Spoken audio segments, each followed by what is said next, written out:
மத்தேயு 24ஆம் அதிகாரம். இயேசு தேவாலயத்தை விட்டு புறப்பட்டு போகையில் அவருடைய சீஷர்கள் தேவாலயத்தின் கட்டடங்களை அவருக்கு காண்பிக்க அவரிடத்தில் வந்தார்கள். இயேசு அவர்களை நோக்கி, இவைகளையெல்லாம் பார்க்கிறீர்களே, இவ்விடத்தில் ஒரு கல்லின் மேல் ஒரு கல்லிராதபடிக்கு எல்லாம் இடிக்கப்பட்டு போகும் என்று மெய்யாகவே உங்களுக்குச் சொல்லுகிறேன் என்றார்.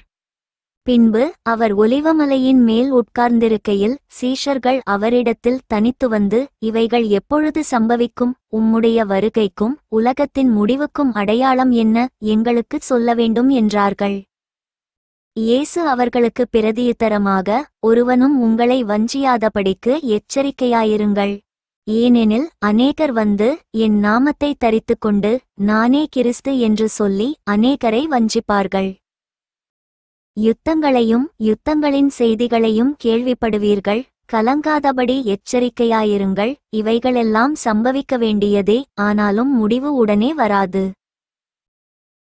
ஜனத்துக்கு விரோதமாய் ஜனமும் ராஜ்யத்துக்கு விரோதமாய் ராஜ்யமும் எழும்பும். பஞ்சங்களும் கொள்ளை நோய்களும் பூமியதிர்ச்சிகளும் பல இடங்களில் உண்டாகும். இவைகளெல்லாம் வேதனைகளுக்கு ஆரம்பம்.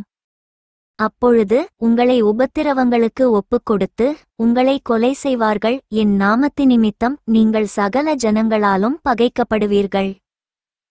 அப்பொழுது அநேகர் இடறலடைந்து ஒருவரையொருவர் காட்டிக் கொடுத்து ஒருவரையொருவர் பகைப்பார்கள். அநேகங் கள்ளத்தீர்க்கதரிசிகளும் எழும்பி அநேகரை வஞ்சிப்பார்கள். அக்கிரமம் மிகுதியாவதினால் அநேகருடைய அன்பு தணிந்து போம். முடிவு பரியந்தம் நிலை நிற்பவனே இரட்சிக்கப்படுவான். ராஜ்யத்தினுடைய இந்தச் சுவிசேஷம் பூலோகமெங்கும் உள்ள சகல ஜாதிகளுக்கும் சாட்சியாக பிரசங்கிக்கப்படும். அப்போது முடிவு வரும். மேலும் பாழாக்குகிற அருவருப்பை குறித்து தானியேல் தீர்க்கதரிசி சொல்லியிருக்கிறானே, வாசிக்கிறவன் சிந்திக்க கடவன். நீங்கள் அதை பரிசுத்த ஸ்தலத்தில் நிற்க காணும்போது யூதேயாவில் இருக்கிறவர்கள் மலைகளுக்கு ஓடிப்போகக் கடவர்கள். வீட்டின் மேல் இருக்கிறவன் தன் வீட்டிலே எதையாகிலும் எடுப்பதற்கு இறங்காதிருக்க கடவன். வயலில் இருக்கிறவன் தன் வஸ்திரங்களை எடுப்பதற்கு திரும்பாதிருக்க கடவன். அந்நாட்களிலே கர்ப்பவதிகளுக்கும் பால் கொடுக்கிறவர்களுக்கும் ஐயோ! நீங்கள் ஓடிப்போவது மாரிகாலத்திலாவது ஓய்வு நாளிலாவது சம்பவியாதபடிக்கு வேண்டிக் கொள்ளுங்கள். ஏனெனில் உலகமுண்டானது முதல் இதுவரைக்கும் சம்பவித்திராததும் இனிமேலும் சம்பவியாததுமான மிகுந்த உபத்திரவம் அப்பொழுது உண்டாயிருக்கும். அந்நாட்கள் குறைக்கப்படாதிருந்தால் ஒருவனாகிலும் தப்பிப்போவதில்லை. தெரிந்து கொள்ளப்பட்டவர்களினிமித்தமோ அந்த நாட்கள் குறைக்கப்படும்.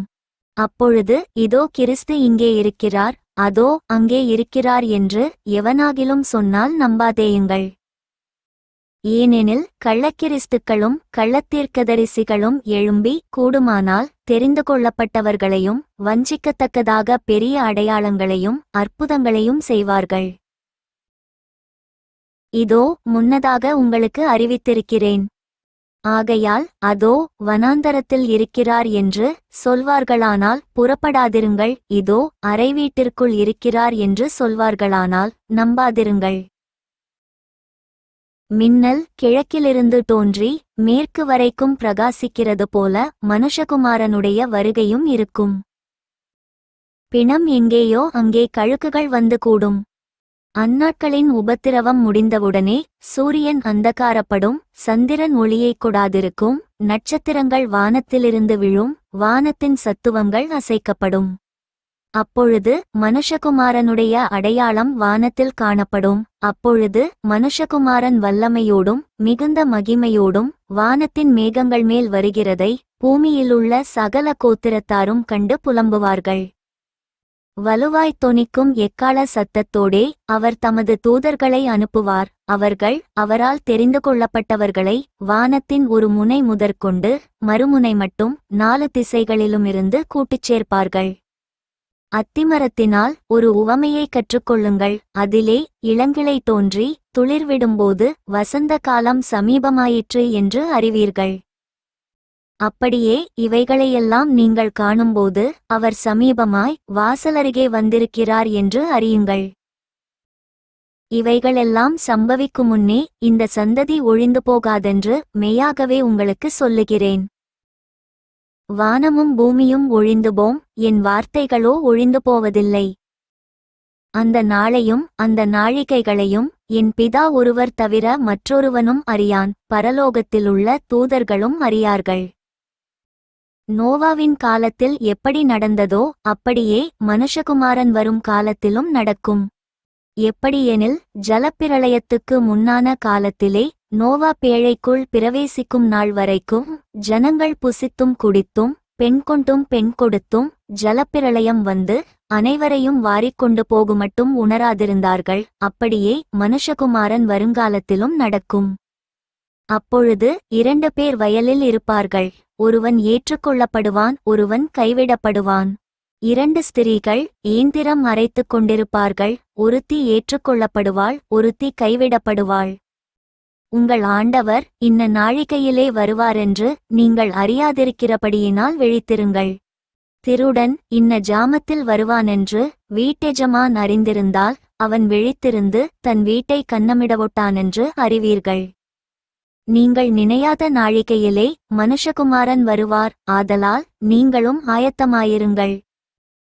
ஏற்ற வேளையிலே தன் வேலைக்காரருக்கு போஜனம் கொடுத்து அவர்களை விசாரிக்கும்படி எஜமான் வைத்த உண்மையும் விவேகமுமுள்ள ஊழியக்காரன் யாவன்?